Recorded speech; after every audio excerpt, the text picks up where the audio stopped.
So if you're watching on YouTube right now, you probably recognize that I got a haircut.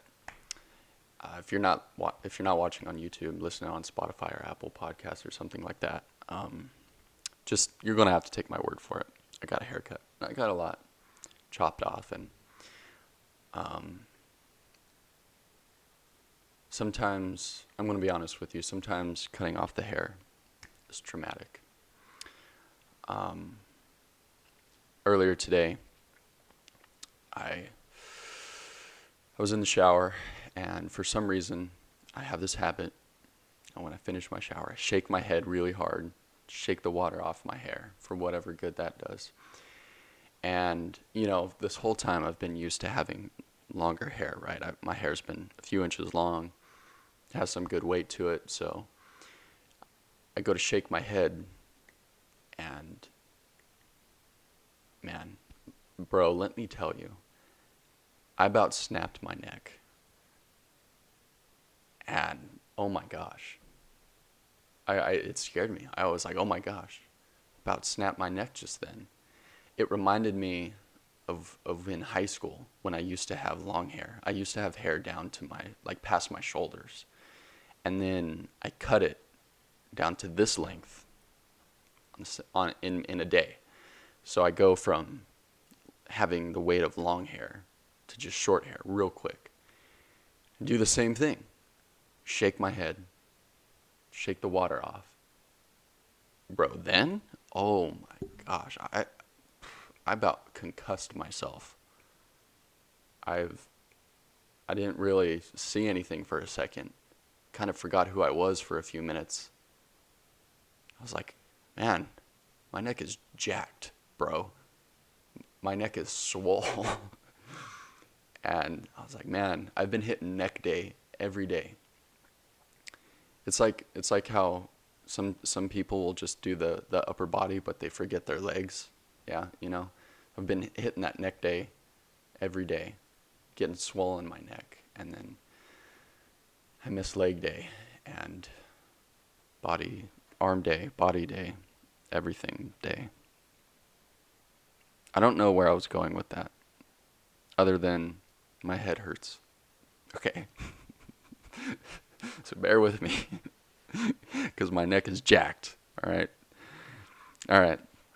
Anyways, it's good to be back. I had to take a quick little break. I am a student. I got to deal with stuff, so I had to deal with some essays. I went home for a little bit. That was great, but now I'm back. Now I got a chance to get back to the podcast, and I'm really excited because I enjoy doing it. So for today's topic, something really interesting that I've been wanting to talk about for a long time, something that I've thought about for a very long time. And as you can tell by the title, where does God's will meet ours? It's such a fascinating question, something that's been discussed for a very long time. And I think, this topic is so, I guess what you might say, heady, right? Like very, very deep. And so what I've done was I've kind of scripted what I'm going to say, because as if you've been listening in the last few podcasts, I've been saying how I'm trying to get better at speaking with direction, intention, and not being so sporadic in my thoughts. So in order to do that, or in order to speak more clearly, more directionally, I've just scripted this because I think for how complicated it is, someone like me, I'm gonna go off in all sorts of directions. You just won't even know where I'm going. You're gonna be like, hey, where'd Trevor go? Oh, he's back. Oh wait, I lost him again. Oh wait, why is he hiding under that bush? Oh, there he is. I don't know. What? I don't know where that analogy was going.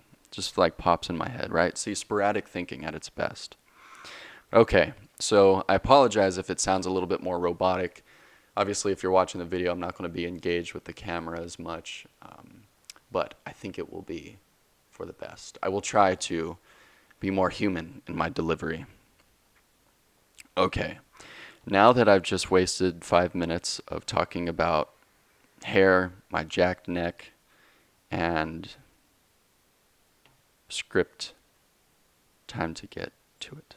Okay, So I hope you put your thinking cap on. Let's dive into it. All right, here goes. So, it is likely that when thinking about God, you have wondered where your will meets his. Do you have free will? If so, how much? Or is God in control of it all? The conclusions we come to can have an impact on our Christian lives. For example, if we have absolute free will, then that impacts how we view our work before God. Conversely, if we have no free will at all, then that can change our mindset, say, about outreach. Most importantly, I think the question of God's will and our will have a significant impact on how we view God. I'm not here to offer any sort of answer to this question. Much smarter people have debated these issues for a very long time. I do not believe that this view hinges upon salvation. That's important to note. What I would like to do is begin with premises and think through them to arrive at a conclusion that may ballpark us in where God's will meets ours. Okay, so that's what I'm set off to do. Now, let's get to it. First, I need to take a drink of water. Cool. Now, from certain premises, we can come to certain conclusions. These conclusions will raise certain questions, and by thinking about these questions in accordance with God's attributes and Scripture in mind, I think we can start to formulate an idea of where God's will meets ours. So, let's start. 1, God is timeless. 2, God is all-knowing. Now, these two attributes of God are the most important for this discussion. It is best that we keep these in mind while we think about this topic. Other premises / attributes that we should keep in mind is 3, God is perfectly loving. This one is important because this will have to do with where we stand with God. And also, for the sake of the discussion, God is all-powerful. If you're a Christian, I'm just going to assume that you take all of these to be true, because that is the God in which we believe. I'm also not saying that these are the only attributes of God. There are many others that I could list off, but for the sake of this discussion, we'll just keep it to these 4. So, now let's think about where these premises mean. What can we gather from these facts? So, God being timeless means that he stands outside of time, in a sense, right? He is an infinite being. This is why when Moses asked God who he should tell the Israelites who God is, God says, I am who I am, right? Also, when Jesus was talking with the Jewish authorities in John 8, he said, before Abraham was, I am, right? It's just kind of, like, grammatically, it doesn't really make sense, but he's timeless, and that's the best way you can make sense. I am. That's what he is. He exists. He's infinite. In a sense, all-knowing follows because God witnesses the track of time played out in front of him, metaphorically speaking. God's knowledge is still greater, though. Imagine time being represented like a book, and after having written it, God reads it. However, God reading a book is not like how you and I do it. When God reads the book of time, it is as if God reads every single word of the entire book at the same time. When he reads every word simultaneously, he does not begin the word and finish it left to right. No, it is like when we see a stop sign. We don't read the word stop, we see it and we know instantly. As far as I can wrap my head around God with respect to time, that is how I can best explain it. God reading the book of time, all words simultaneously. Also, I will note that if you're not sure how or why God exists out of time, I encourage you to look up on YouTube Kalam Cosmological Argument, Reasonable Faith. Kalam is spelled K-A-L-A-M. I think I'll link it in the description below. That has a good explanation of how and why God is timeless. So, I should also mention here that I will be using language that will not perfectly fit with what exactly is. So, for example, when I say, quote, when God created time, that implies that God exists within a time domain. right? Hence the word when. It is more accurate to say that God created time. But this is not grammatically correct, and it's kind of harder to wrap our brains around it. So do bear with me for the sake of the argument. Now, there are at least two things we can deduce from God's timelessness and omniscience. One, when God created the universe and time with it, he knew that the fall would happen. And two, because God sees all of time at once, there is nothing that we can do that God did not, does not, and will not know. I'll say that one more time. Because God sees all of the time at once, there is nothing that we can do that God did not, does not, and will not know. So, I can't go, you know what? I think I'm going to have a chocolate muffin. And then God nudges one of his angels and goes, oh man, I really thought he was going to go for the waffle on that one. Let's see how this plays out. There's none of that. He knew. He knew. And in my mind, I'm like, chocolate muffin, waffle, chocolate muffin, waffle. He's like, no, man, you're going for the chocolate muffin. He knows. He's timeless. So as the classic question goes, why would God create us if he knew that humans would fall to sin? Okay, what follows a classic question is a classic answer. And I will reiterate it. So in short, God created us to love him and be in a loving relationship with him. In order to love, it must be chosen. It cannot be coerced. Given the opportunity to choose, we can choose to not love him, right? I hope that makes sense. The ability to choose to love God demonstrates free will of itself. The ability of choice is what demonstrates free will. So now for the second deduction. The following question comes from the second deduction because God sees all of time that, let me start over on that one. The following question that comes from the second deduction, because God sees all of time at once, there is nothing that we can do that God did not, does not, and will not know, is if God knows what we have done, do, and will do, then does that mean we do not have free will? Well, first, as already stated, the ability to choose to love God demonstrates free will. But how do we reconcile that with God's omniscience? Remember, omniscience means all-knowing.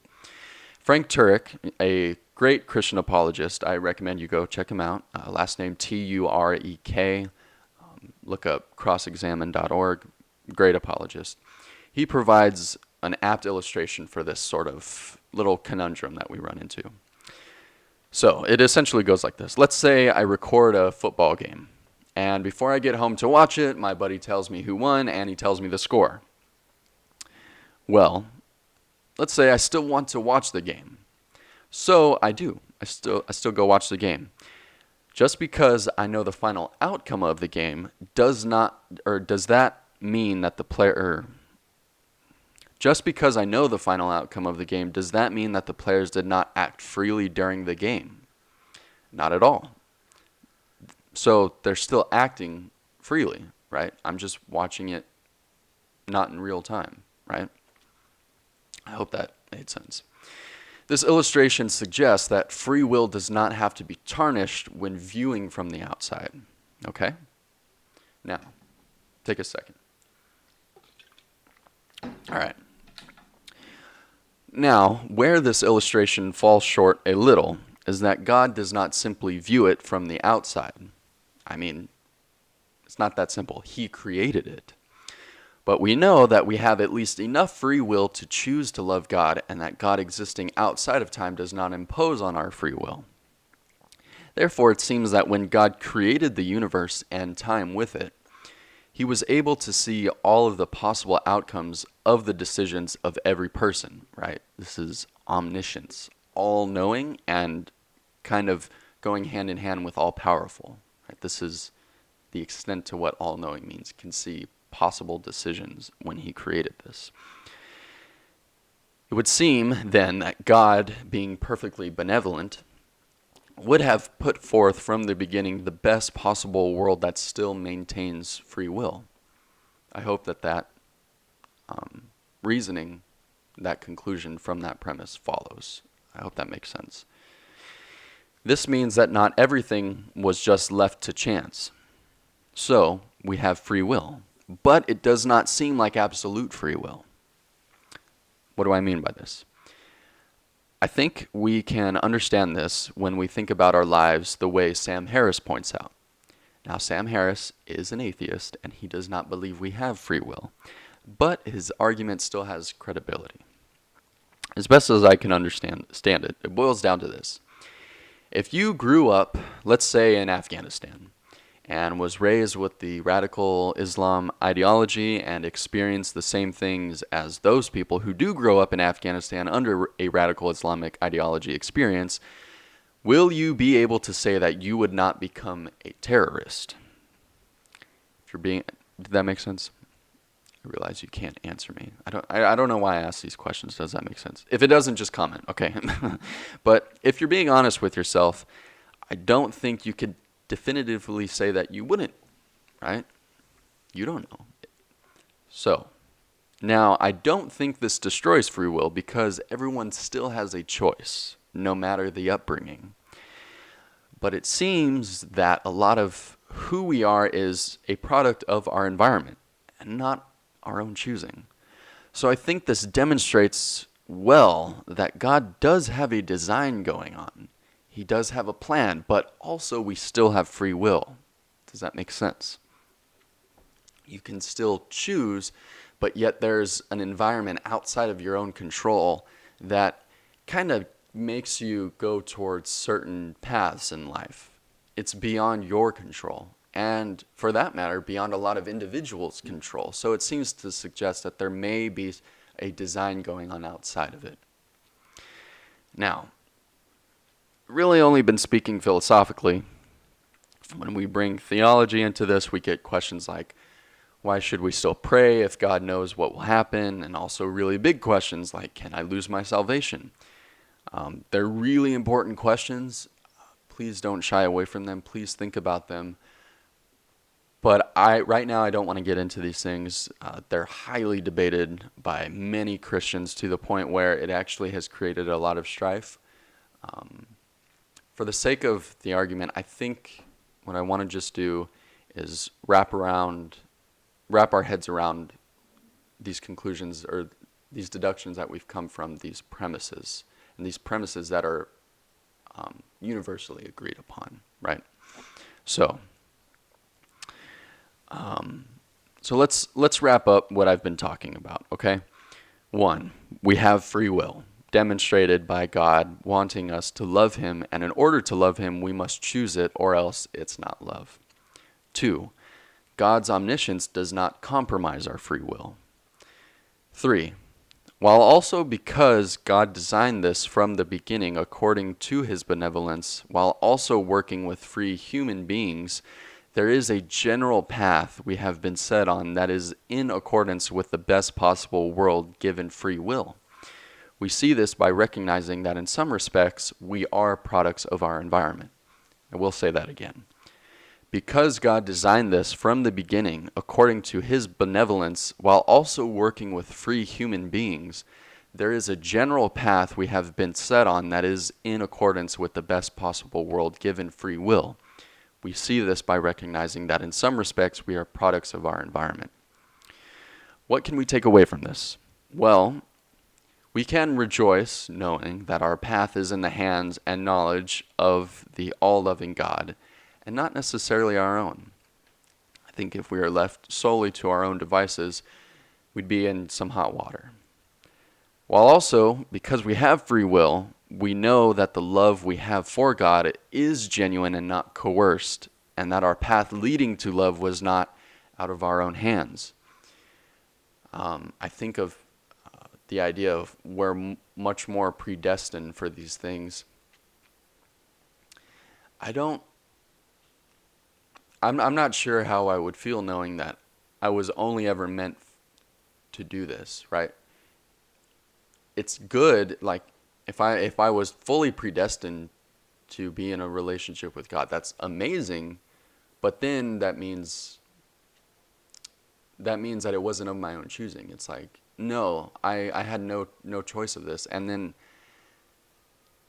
it feels like it tarnishes my love for God, right? Because it's like, oh, well, is not really of my own doing. I don't know. Can you relate? I'd like to hear from you on that.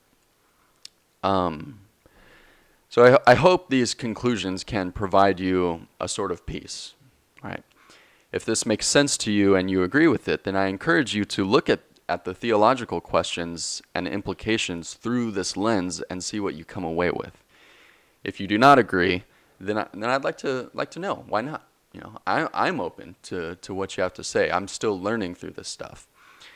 Maybe in my line of reasoning, I made a wrong step. What do you think? I'd like to hear from you. There's been a lot of different attempts throughout time, especially since the Protestant Reformation, to definitively stake down where God's will meets ours, and to really put a stamp where it is. But I think it's too, I don't know. I think it's too much to stamp down fully on God is in full control, and then also God is completely subject to our free choosing, right? So all I've done is tried to explain to you that because of God's timelessness and omniscience, and the way He designed time in the universe, that there is a general life path that He knew about, and so He gave the green light and let it go off and running. And there is some sort of design that we can know based off the experience outside of our head, or based off the experience outside of our life. But then also that we can't love God if we can't freely choose it, right? Because the question follows: if God, God wants all of us to love Him, and He does for some of us, and designed some of us fully out of our control to be in a relationship with Him, why couldn't He do that to all of them? That's the question. I recognize that there are a lot of opinions out there on this. Some of you probably disagree with me a lot on this, and some of you maybe can see where I'm coming at. Nonetheless, I'd like to hear from you. I don't necessarily want to start a whole debate, because it starts getting really murky and sometimes unnecessary to argue about these things when we get into the theology of it.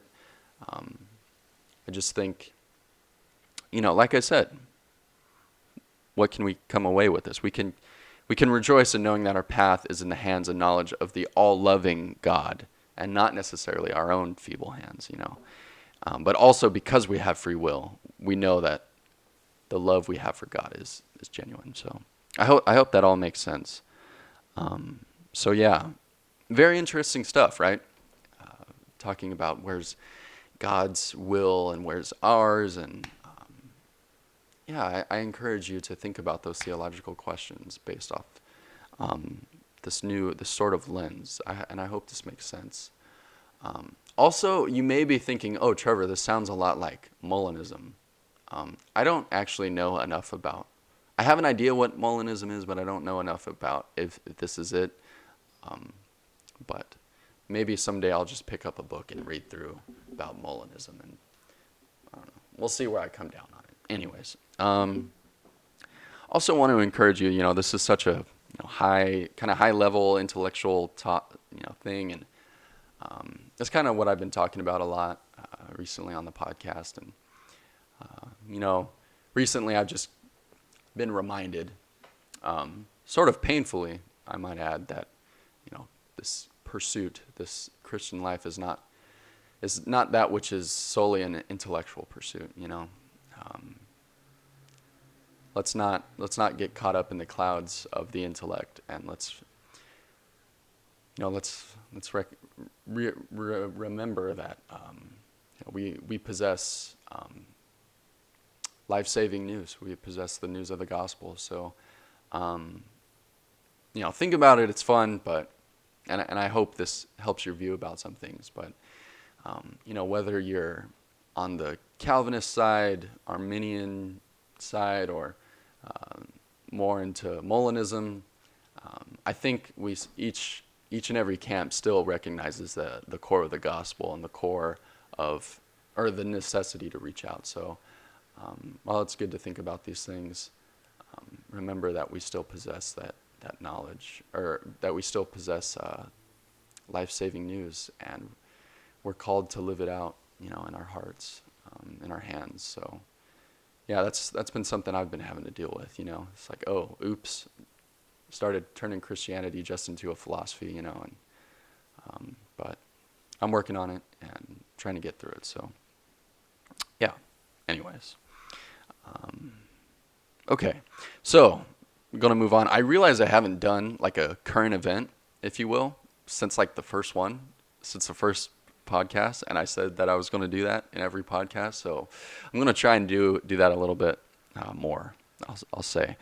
So for this one, I want to talk to you about an interesting case where, so I'm reading from thefederalist.com. I'll link it in the description below. I encourage you to go check it out. Ohio court orders Christian professor to use trans pronouns or lose his job. Now, a professor of religion and philosophy at Shawnee State University has been told by a federal court that despite his religious objections, he must use the preferred pronouns of transgender students if he wishes to keep his job. So there was a student, a transgender student. This was a male who identified as female, and I guess this professor likes to use Mr. or Miss and then name, and when he calls upon students, and so he misidentified this person, and this person asked that you call him by the right pronouns, and he refused, and this person got pretty belligerent. You could go check it out in the article. They kind of detail that. This person made a formal complaint at the university, and the university went through with it, and they actually took it to court, and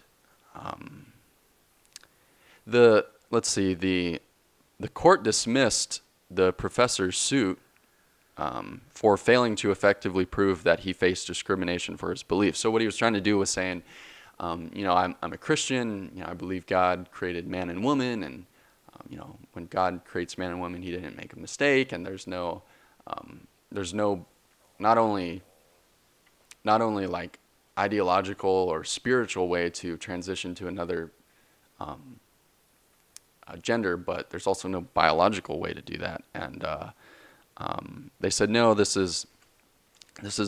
has nothing to do with free speech and the First Amendment and religious liberty.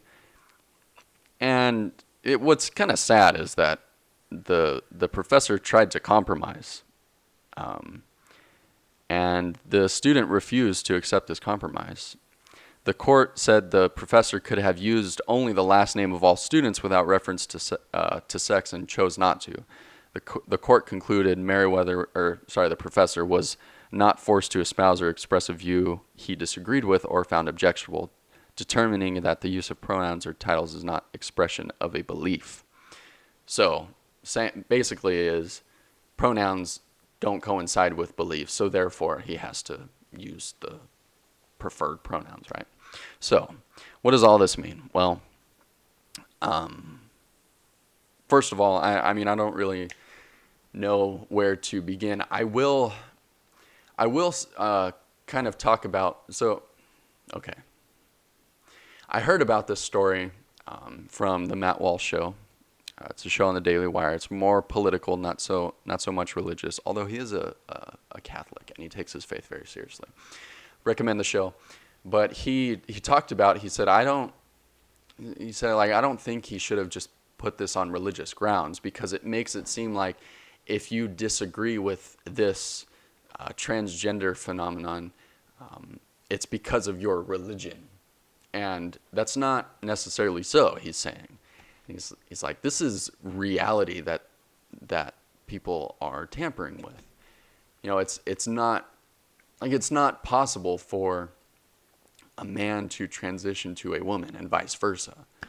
And I mean, and I agree with that. It's like they're attacking reality and truth itself. It's not like we should come at this from a religious standpoint. It's like, no, like, religion aside, this does not even make sense biologically. And even conceptually, it's like people will say, well, I feel like a woman. It's like, well, you're a man. How do you know what a woman feels like? Maybe you have feminine traits, but how do you know what a woman feels like? You don't, because you are a man.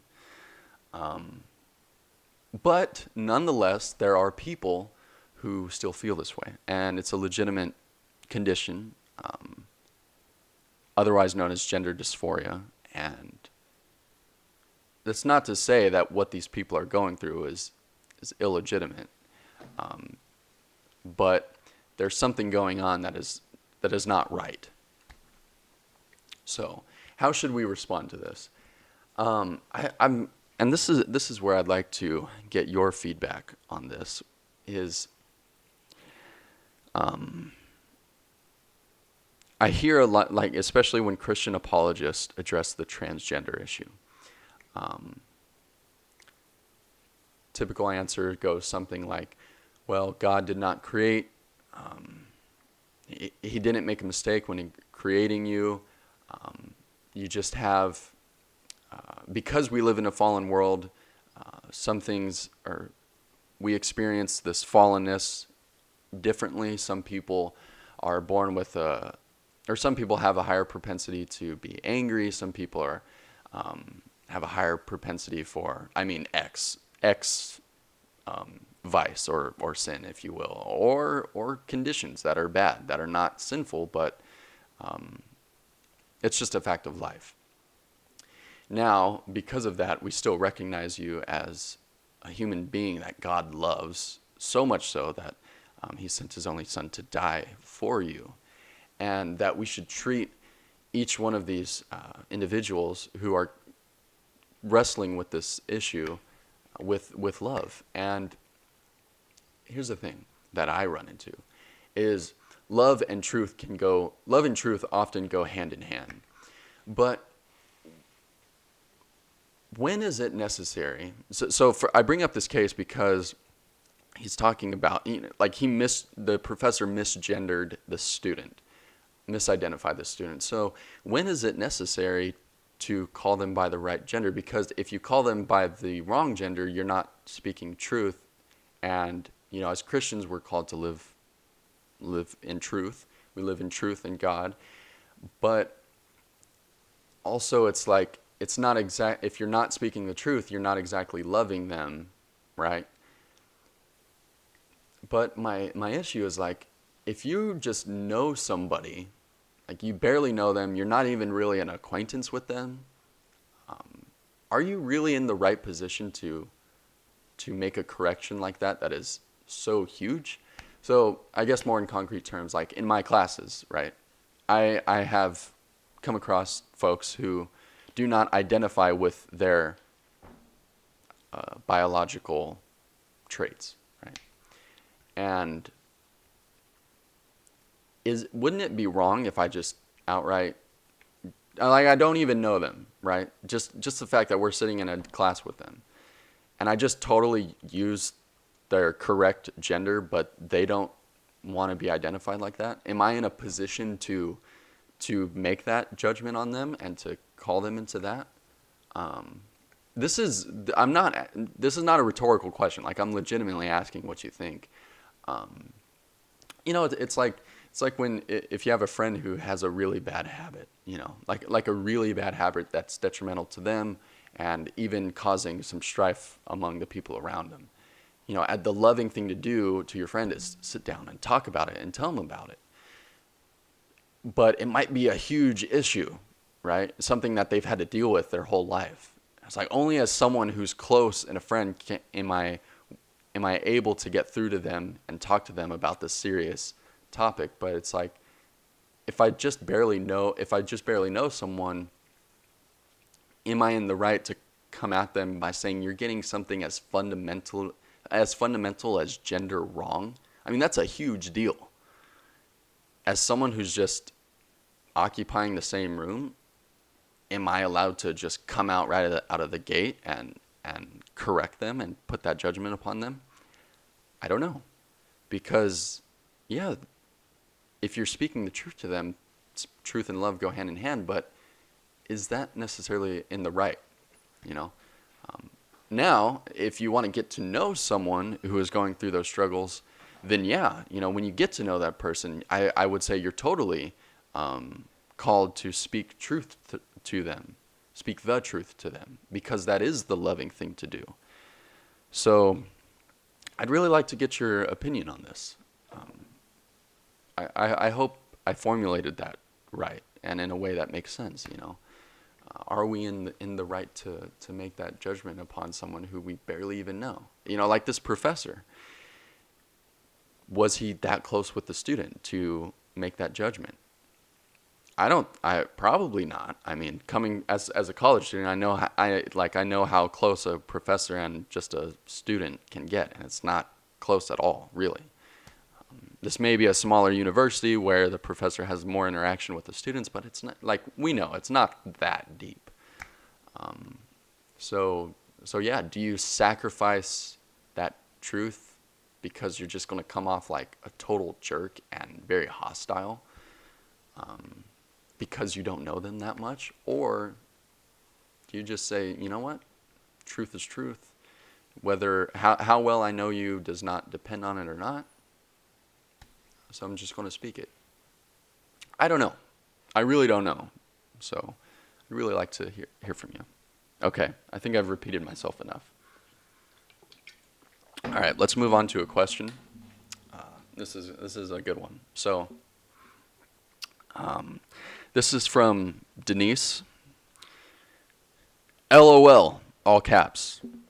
Denise, why are you yelling at me? I'm kidding. I'm just kidding. All right. She says, I just listened to your latest podcast. Can you rant about how to properly eat pizza? Okay, so what Denise is talking about, in my last podcast, I got a really serious question. And I was like, man, I don't feel like I have the authority to answer this. I mean, I gave it my best shot, but I was like, man, I didn't think when I opened it up to questions, it'd be getting this deep. Holy moly. And I said, man, I wish you guys would just ask me how to properly eat pizza. That's not, I don't mean that literally. Please ask your questions, whatever they may be. But here's the deal. Most people do not know how to properly eat pizza. I do. Don't want to sound self-centered, but, as someone who is called, this we know. I can speak truth to you in this way. Because I know, I'm obligated to share with you. All right. I hope that doesn't come off as very hypocritical, although I do mean this a lot very jokingly, so hopefully not. Okay. How to properly eat pizza. Now look, first off, you want to start with the right pizza, okay? If you are someone who puts pineapple on pizza, you need counseling and you need therapy. That's just the simple fact. Why would you put fruit on pizza? Now you might say, oh, but Trevor, there's tomato sauce. Okay. Doesn't matter, all right? We have accepted that is it. Only tomato sauce. And it's fundamental to pizza. That's it. Okay? Irrelevant. If you put that sort of fruit on your pizza, like I said, therapy and counseling is much needed. Don't do that. And God forbid you put something like mayo on your pizza. I don't know. I don't know if you do this. I feel like it's a small minority, but I've seen on social media that there are people who eat pizza with mayo on it. What are you doing eating pizza with sauces and condiments? I mean, you could say barbecue chicken. That's about as far as you can go. Okay. So, because I'm a giver, I've actually given you a lot of options. You have a lot of options on how to eat your pizza, okay? Like, let's be real. You do have a lot of options. All right. So, you have now started with the right pizza. Now, Nothing new. You just pick up your piece of pizza, you hold it, you start at the tip of the triangle, and then you just eat your way through it, and you get to the end. Now, this is by far the most important part, and this is when you really have to listen up. In fact, go get a friend. Hit pause. Go get a friend and say, hey, Trevor, this is the most important thing Trevor has said in his entire podcast. He's about to say something really important. I need you to listen to this with me. All right, go do that right now. Okay? I'm going to sip some water while you pause this. So you've eaten your pizza. You've gotten to your crust. Okay? So this is what you do. You hold off on the crust. Okay? So you eat all your pieces of pizza, and you don't eat the crust. Okay? Just bear with me. You'll see where this goes. So you have all your crust collected up. And this is what you do. Preferably you want to eat this at home, okay? Because this is the best place to do it, all right? But you can do it other places, in a restaurant, if you will. If you're at the luxury of your home, this is what you do. You go up to your oven and you preheat the oven to specifically 358 degrees, okay? Specifically that temperature, okay? And then what you do is you get all your crust, you put it on a cutting board. You want to get some sort of like cooking brush, and you want to slather the crust with vinegar and honey. Okay, and then I don't know. I've danced around with a little bit of soy sauce. Some people, or I've heard the suggestion of put a little bit of salt on it. You can do that. And so this is what you do. So you've prepared your bread, and then also you want to say a second prayer, right? You've prayed for your pizza, but then now you want to pray again. Say, Lord, help me prepare this bread, properly, right? You want to get this right because it's so important. It's so important. So you have your bread, vinegar, honey, dance around with a little bit of maybe soy sauce, some salt, maybe even a little pepper. I don't know. Kind of free range. And it's on your cutting board, and your oven is ready, and you've prayed. So now what you do is you open up the oven, okay? You grab your cutting board, and then, all right, are you listening? Is your friend listening? Okay, good. You walk over to the oven, make sure it's open, make sure that it's been working, turn around, open the trash can, and dump the crust in the trash can, because there is no reason to eat the crust on pizza. Okay? That's it. Now, I know what you're saying. Oh, Trevor, you need to grow up. You need to eat the crust on the pizza. Okay. First of all, one, how dare you? How dare you say that? Okay, I don't even know if that's what you're thinking, but I'm assuming that's what you're thinking. How dare you? Okay. Number two, pizza is a blessing from God. We all agree on that. The wonderful mixture of flavor that pizza allows us, the dancing in your taste buds that you experience from eating pizza. It's bread, it's cheese, it's tomato sauce, it's like pepperoni, it's olives, maybe even you got some bell pepper on there, and you maybe you got some ground beef or some chicken, and you got this wonderful cheese, got some Parmesan cheese on there, you got some pepper on there, and it is just an explosion of flavor. It's party town, and you are thanking the Lord that you are eating that pizza. Amen, hallelujah. It's a blessing. So you go from this dancing of flavors in your taste buds to this dull, like dry, like it's like crunchy but also chewy, and it just tastes so bland. You expect me to eat that after I just had an amazing, like literally almost a divine experience of eating food? You expect me to go from that to the from that to that? Wow. How important is this conversation? Now, I will say this. Some pizza places do get their crust right. Okay? And if they do, all you have to do is take one bite.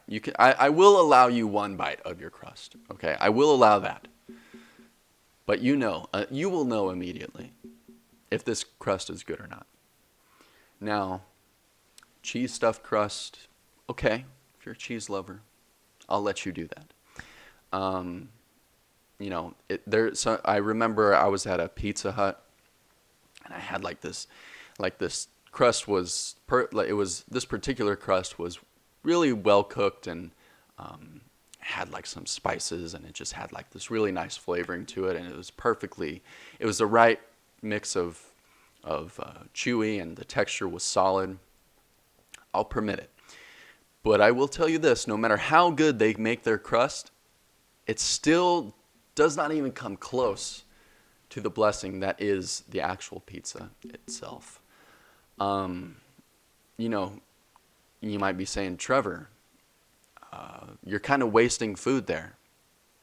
And you know what? I don't know. I don't know what to tell you. I don't know. You got to break a few eggs to make an omelet. I don't know. Does that make sense? I don't know. I just made it made sense. Okay. You're gonna like it or not. Okay. So next time you eat pizza, as a sane person, just throw the crust away. Okay. All right. And if someone has graciously bought you pizza, and they kind of give you that look like, wow, you just kind of ate all this pizza and you just wasted this crust. Open up this podcast and let them listen to this. How important is this?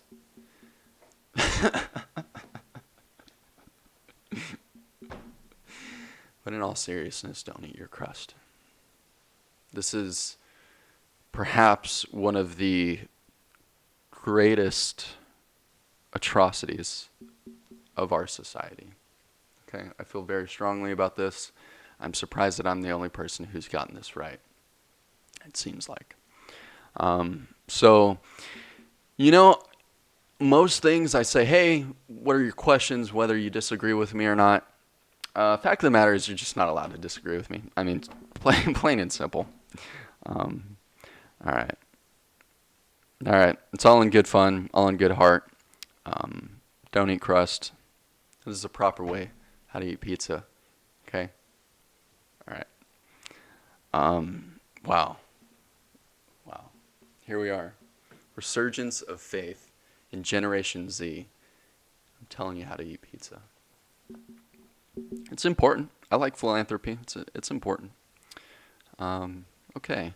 So, there it is. There's a podcast. Where does God's will meet ours? Very interesting stuff. I hope all of that I explained made a lot of sense.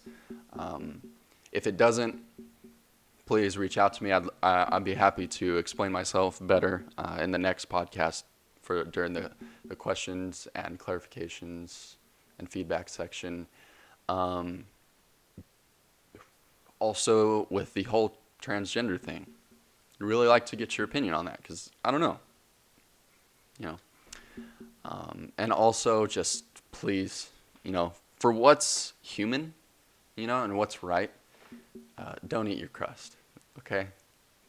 And let's be honest, it's only 5 to 10% of the pizza itself, right?